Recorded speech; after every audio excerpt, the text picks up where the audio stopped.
Olá, eu sou Mônica Bergamo e este é o programa Ponto a Ponto. Junto comigo está o cientista político Antônio Lavareda.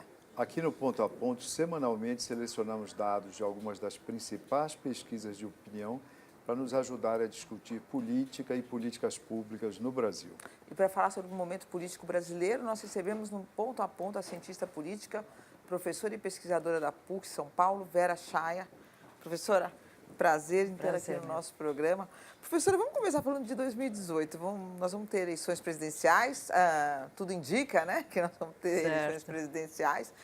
A senhora acha que os partidos que nas últimas décadas aí foram à final, vamos dizer assim, representaram pontos de vista diferentes, PSDB e PT, conseguem mais uma vez fazer essa polarização e fazer essa disputa, ou tão fragilizados a ponto da gente ter de verdade, com chances, alguma novidade na campanha, que poderia ser Jair Bolsonaro, já não é mais nem tão novidade, mas não está suportado por nenhum partido de peso, ou Luciano Huck, ou mesmo dentro do sistema aí, correndo por fora, João Dória. O que a senhora acha? Só repetindo de outra forma a pergunta da Mônica para sintetizar e dar uma perspectiva histórica. A eleição do ano que vem, na sua opinião, vai ser parecida com aquelas eleições entre 94 e 2014, protagonizada por PSDB e o PT, ou nós vamos ter surpresa como o Brasil teve em 1989? Não vamos ter essa polarização, na minha avaliação. Primeiro porque o PT ele se esfacelou, né? Eu acho que nós estamos acompanhando problemas dentro do PT, problemas em termos de direção política, de liderança política. E o PSDB, como nós estamos acompanhando, está todo fragmentado. Então, até agora, a gente está acompanhando disputas políticas dentro do PSDB, problemas internos, problemas originados a partir de certas cisões dentro do PSDB. Então, eu acho que é difícil a gente acompanhar essa cisão. Primeiro, precisa ver quais vão ser os candidatos efetivos, né, nessa disputa. Eu acho que um outro aspecto que acho que é diferente, devido a essa fragmentação, esses problemas nos partidos políticos, nós estamos vendo que abriu um vácuo. E nesse vácuo entraram os movimentos conservadores. Então, nós estamos vendo não só lideranças conservadoras, como o próprio Jair Bolsonaro, mas movimentos como o Movimento Brasil Livre, que faz o 3º Congresso e tem a presença de políticos representantes importantes dentro do Congresso. O próprio Dória, o ACM Neto, ou seja, são pessoas, políticos de peso, e que estão argumentando a força e estão dando força ao próprio Movimento Brasil Livre. Professora, quando a gente vê as pesquisas, na verdade o Lula desponta como um candidato forte, eu não diria favorito, porque ele tem uma rejeição grande e a gente não sabe quem vai ser o opositor. Mas dá para falar em esfacelamento com um candidato que tem entre 35, 40 e o partido recuperou um pouquinho aí da sua popularidade? Eu acho que o que acontece é um rescaldo do Lula, ou seja, o Lula tem uma presença marcante, teve uma presença marcante na política brasileira e é o nome mais conhecido da população brasileira, né? Então, quando você faz uma pesquisa de opinião, quem que você acha que pode ser candidato ou pode governar o Brasil? O Lula aparece com muito destaque e ele teve uma importância vital nas duas gestões que ele como presidente da República e como presidente em vários momentos do PT. Só que agora existe um desgaste muito grande e também não sabemos se o Lula será candidato. Até hoje existem dúvidas em relação à perspectiva do Lula ser candidato. Se a Lava Jato vai efetivamente dar como consequência a prisão do Lula, ou se o Lula pode se candidatar e depois dele, caso seja eleito, se ele continua como um político sem problemas, né, jurídicos, né? Então, acho que é por aí. O que a gente vê são lideranças que estão comprometidas e que estão com problemas. A gente não pode negar isso. E não pode negar que o PT precisa fazer uma autoavaliação da sua própria política, né? Não negando as lideranças emergentes. Eu acho que o Fernando Haddad é um político que tem uma perspectiva muito boa em termos de projeções, de futuros cargos, tudo isso, né?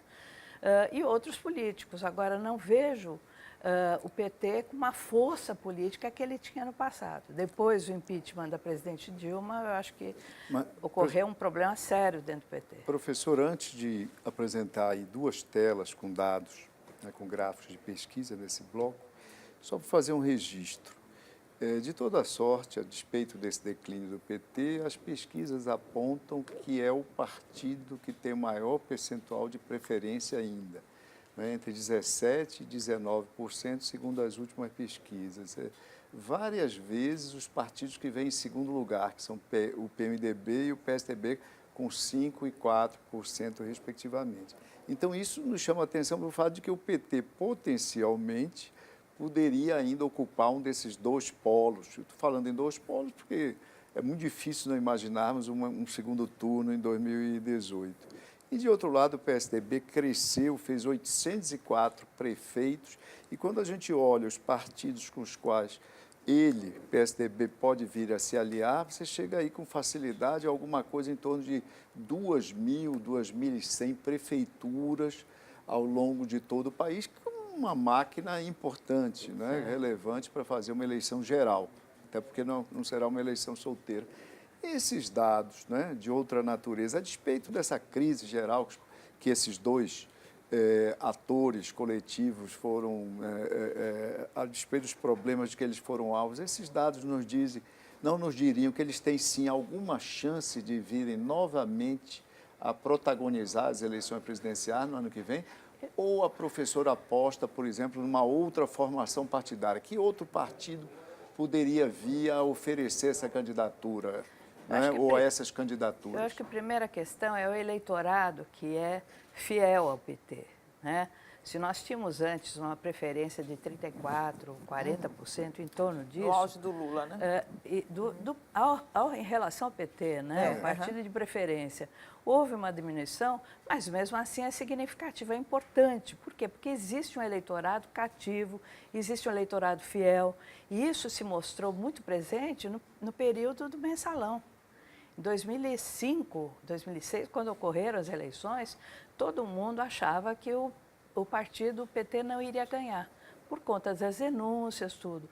E o Lula ganhou, né? Então, eu acho que existe uma explicação do próprio eleitorado também, não é só o partido. Esse eleitorado desculpa, esse eleitorado é fiel, esse eleitorado gosta do partido, e esse eleitorado quer Lula como presidente.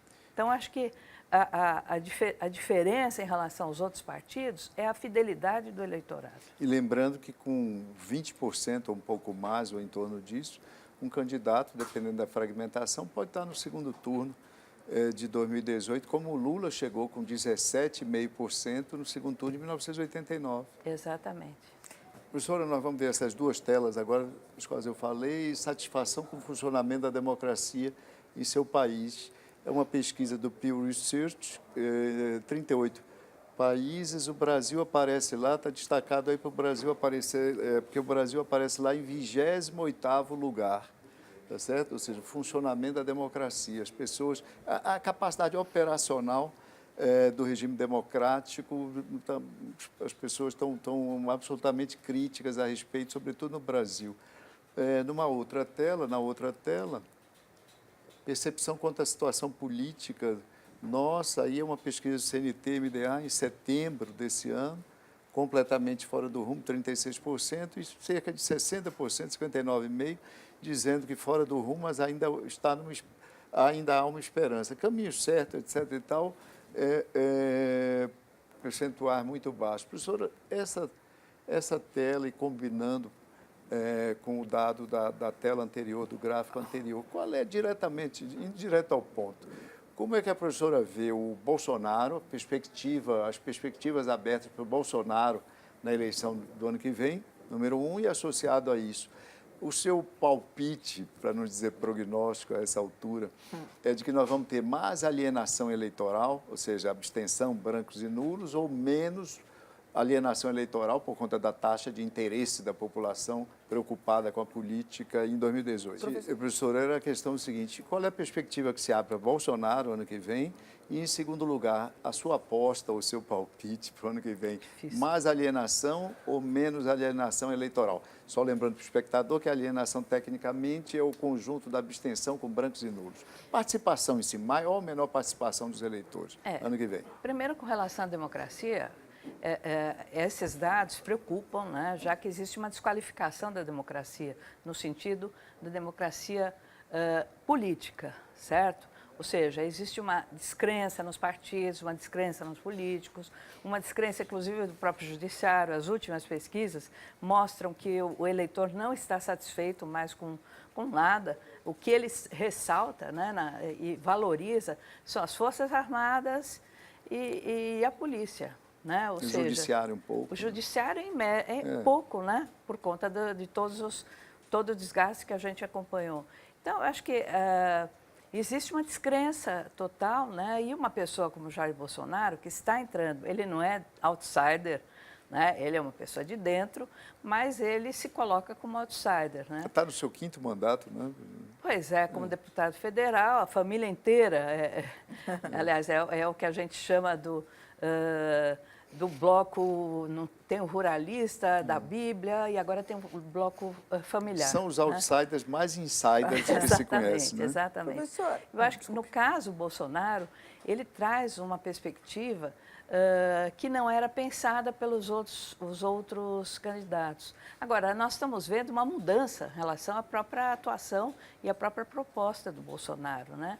Se antes ele valorizava muito a questão da segurança, de valorizar, enfim, a família, contra aborto, contra homossexuais, nesse ponto ele está se colocando mais com mais resguardo, ou seja, ele não está se mostrando muito, né? Mas será que esse novo Bolsonaro tem mais apetite do que o velho Bolsonaro? Eu desconfio que não. Não, eu acho que é uma estratégia política que ele está usando, está sendo orientado, né?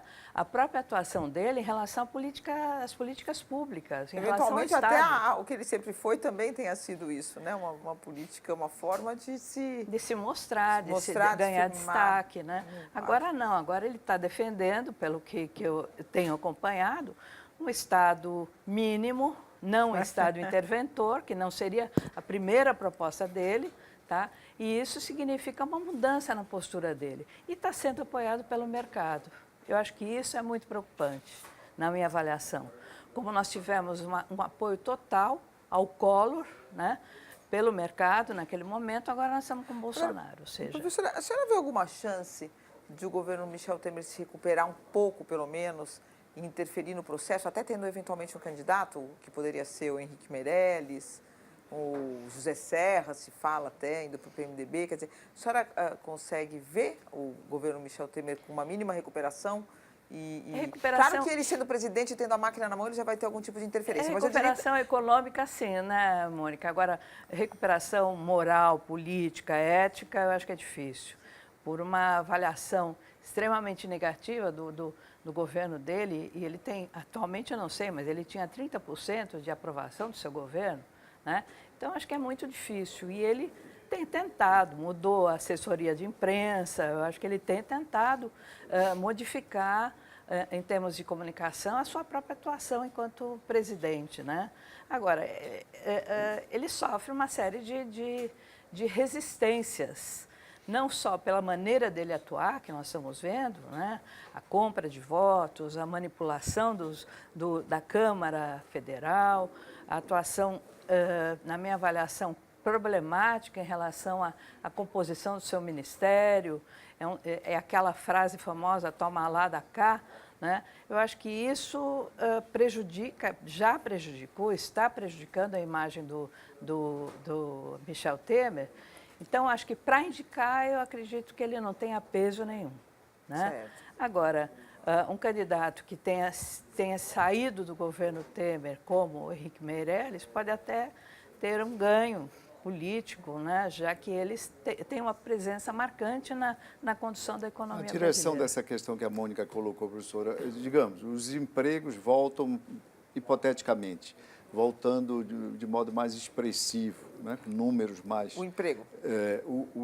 Corrigindo, o emprego, o desemprego já campeou Ato antes. falho aí. Já campeou antes. O emprego voltando, a inflação continuando baixa, o país dando sinais de que o crescimento em 2018 vai ser acima desses 2,5% projetados. A professora não acredita que poderia haver uma retomada, algum retorno de percentuais de avaliação positiva, melhores para o presidente, levando-se em conta o seguinte: pesquisa do Datafolha recente perguntava às pessoas se seria melhor o presidente Temer sair, acabar seu mandato ou continuar. Quando a votação da segunda denúncia, 37% disseram que era melhor ele continuar até o fim do mandato, embora a avaliação dele fosse de apenas 3%. Ou seja, não parece que tem aí um contingente de pessoas que talvez possa vir a apoiar mais explicitamente o presidente, não fazendo dele um kingmaker no ano que vem, mas tornando o seu apoio algo, pelo menos, não tóxico para um candidato? Eu acho que o que nós vemos em termos de cobertura jornalística, né, e eu trabalho no núcleo de estudos em arte, mídia e política, é um reforçamento, ou seja, uma posição de valorização do lado econômico do Michel Temer. Então, você acompanhando os telejornais, você vê, não, porque a economia está bem, aí vai para um outro assunto. Não, porque o Congresso teve algum problema nesse sentido, a composição do Ministério é desse jeito. Ou seja, existe um paradoxo aí. A economia melhorou, mas a política continua sendo a mesma. Então, até que ponto o eleitor já está tão desgastado, já está tão comprometido, descontente, desconfiado, né, de tudo isso, eu não sei se ele vai entrar na conversa, entre aspas, de um político encaminhado ou apoiado pelo Michel Temer. Nós vamos apresentar aqui, professora, 2 telas ainda. A eleição de 2018 é a grande oportunidade que o Brasil tem para renovar a política. Pesquisa do IDEA Big Data aí de meados desse ano, julho, 48% concordam e 14% ficam em posição intermediária e 38% discordam. Então, um pouco mais, em torno da metade diziam concordar com essa assertiva. E a segunda tela, um outro gráfico. Meu voto é na pessoa e não me importo com o partido político. Aí, como nós sabemos, concordam 77% das pessoas, um pouco mais do que 3/4 dos eleitores brasileiros. Professora, nós estávamos vendo no bloco anterior aí, olha, o descrédito dos partidos, que é maior do que no Brasil, do que em outras praças. Mas, lembrando que a pesquisa do Pew Research, uma pesquisa recente, mostrava, numa amostra de 38 países, um conjunto de 38 países, a democracia representativa bem avaliada, 78%, mais do que no Brasil, 58%, 59% entre nós, mostrava que as pessoas rejeitam, a maioria rejeita 73% governos militares, mas havia dois tópicos nessa pesquisa, nas respostas dos participantes, que são preocupantes no meu entendimento, que eu vejo sua opinião. Primeiro, dizem que a democracia direta é melhor, é boa, porque as alternativas é boa ou má para o país. 66% das pessoas diziam que a democracia é direta, ou seja, a população deliberar a opinião pública sem participação das instituições, do Congresso, sobretudo. E alguma coisa aproximada, que o governo de especialistas, para 49% seria uma boa coisa, contra 46% que diriam que é uma má coisa.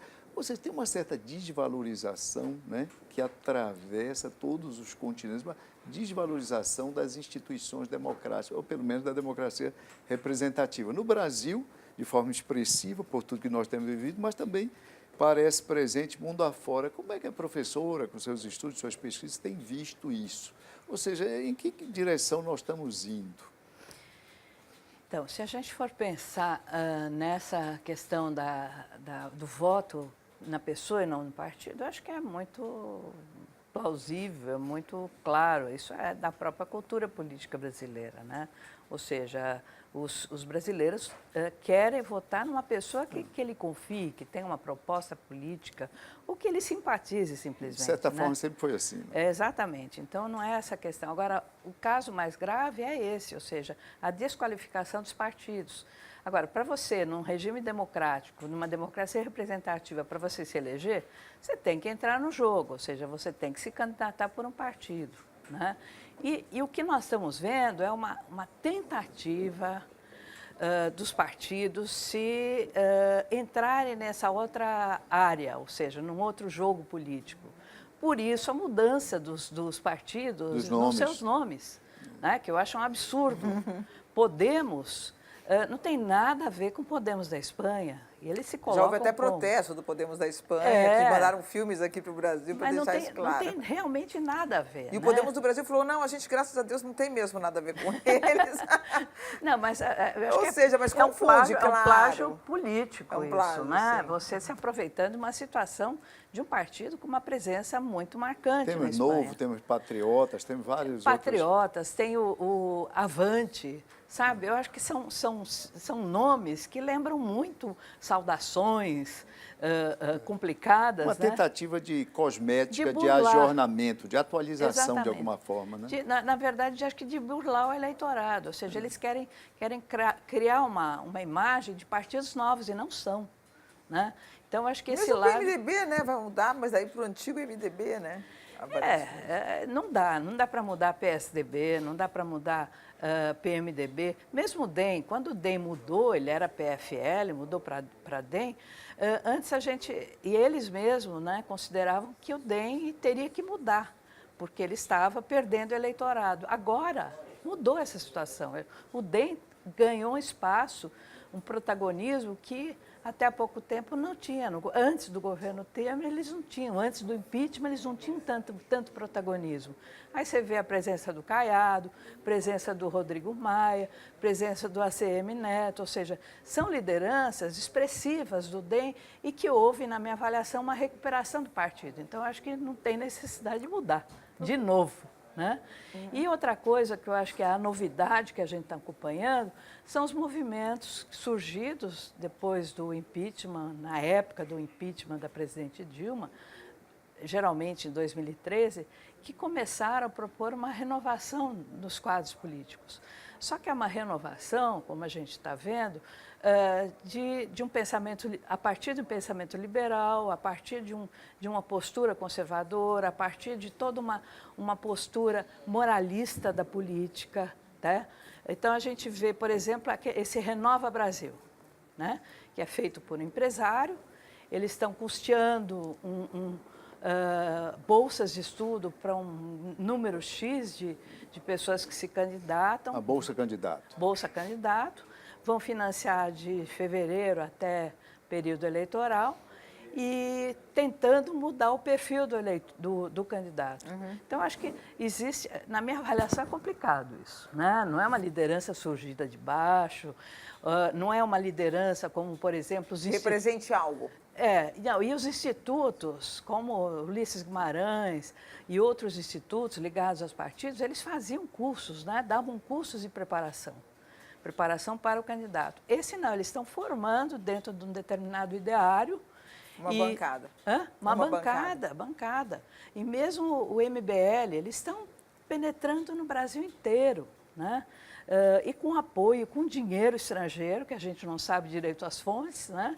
E isso significa uma renovação, entre aspas, é uma renovação dentro dos princípios conservadores e liberais. Como é essa coisa do dinheiro estrangeiro, professora? Não sei, não posso afirmar, né? Mas os institutos liberais, de modo geral, possuem uma ligação internacional. Uhum. Né? E a própria proposta do MBL, um movimento que surgiu do nada, surgiu de um grupo, de repente faz congresso, possui uma bancada não expressiva, mas uma bancada importante que atua no Congresso, né? Então, acho que nas câmaras municipais... Desperta a curiosidade de onde vem o dinheiro, é isso? A gente não sabe, né? Não dá para afirmar, como a gente não sabia de onde, naquela ocasião, vinha o dinheiro do Eduardo Cunha, agora a gente sabe. Né? Professora, a senhora, enfim, estuda também mídia, a questão da mídia. Recentemente, o presidente supremo do Tribunal Superior Eleitoral, Gilmar Mendes, fez uma audiência pública para discutir mídia nas eleições. E um dos títulos era a mídia, imparcialidade da mídia, ficção ou realidade nas eleições. E a necessidade de um órgão de controle, palavras dessa convocação, órgão de controle da mídia durante as eleições. Inspirado um pouco no que ele viu na França, que existe um órgão que não funciona só nas eleições, mas que faz esse chamado controle social. Como é que a senhora vê essa proposta, professora? E como é que a senhora tem visto a questão da mídia em geral nas eleições? É que eu saiba, existe toda uma preocupação com relação à internet, né? Desse grupo, né? Que é formado pelo Gilmar Mendes, por setores... Tem um grupo formado para a internet e tem uma outra discussão, Isso. que é a questão de rádio e TV, mídia no geral, quer dizer, de você garantir o equilíbrio nos estados, porque você tem emissoras estaduais, locais, televisões locais, que muitas vezes se reclamam. Eu acho que não sei se isso vai acontecer, né? Mas seria bom que isso acontecesse. Imparcialidade não existe em nenhum campo, nenhum momento. E lembrando, professor, que diferentemente da França, a distribuição do tempo de TV e rádio na eleição nossa é proporcional ao tamanho de bancada. Na França, não. 11 candidatos na última eleição presidencial. Cada um tinha um 11º do tempo destinado à campanha. Exatamente. Então, existe uma diferença aí de campanha, né? Então, acho que é muito difícil você ter uma imparcialidade, objetividade. O que você pode ter, sim, é um direcionamento bem preciso em relação aos telejornais. Radiojornalismo é muito difícil de se acompanhar. A gente fez uma pesquisa no ano 2000, 2002, 2004, acompanhando os telejornais locais e o radiojornalismo. O que a gente percebeu é que existia uma tentativa, né, de priorizar o telejornalismo em tempos iguais. Por exemplo, o candidato tal, X, possui uma bancada X, ele tem tanto tempo. E aí você viu telejornais proporcionando em relação a esses casos. Agora, o que diferenciava a cobertura jornalística eram os debates, eram as entrevistas. Sim. Que a emissora tinha liberdade para perguntar aquilo que ela quisesse. Porque nos telejornais, se ocorre algum problema, entra o direito de resposta, entra uma ação dos grupos ou dos grupos de acompanhamento das eleições. Então, falar em parcialidade, objetividade, eu não acredito. E a questão das fake news, só para a gente terminar o programa? Eu acho que é outro foco também. Eu acho que está acontecendo em todo mundo, né? E nas redes sociais, eu acho que é o que predomina efetivamente, né? E principalmente a ideia dos robôs, ou seja, você não tem certeza se o candidato está ganhando projeção, não está, se está tendo uma resposta por parte da população, dos cidadãos ou não está, exatamente pela manipulação do conteúdo e da votação, né? Em relação aos fake news, realmente eu acho que é uma marca terrível que a gente está acompanhando e difícil de ser controlada, na minha avaliação. Professora, infelizmente nós chegamos ao fim do Ponto a Ponto. Gostaria de convidar a senhora para voltar outras vezes e agradecer sua presença aqui no nosso programa. Muito obrigada, foi um prazer. Obrigado, professora, pela presença. Entre em contato com a gente pelo e-mail pontoaponto@band.com.br, pelo Twitter @pontoapontonews ou acesse nossa página no Facebook. Muito obrigado pela audiência e até a semana que vem. E você pode rever o programa de hoje e todos os que já foram ao ar no site www.bandnewstv.com.br. Muito obrigada pela companhia e até o próximo Ponto a Ponto.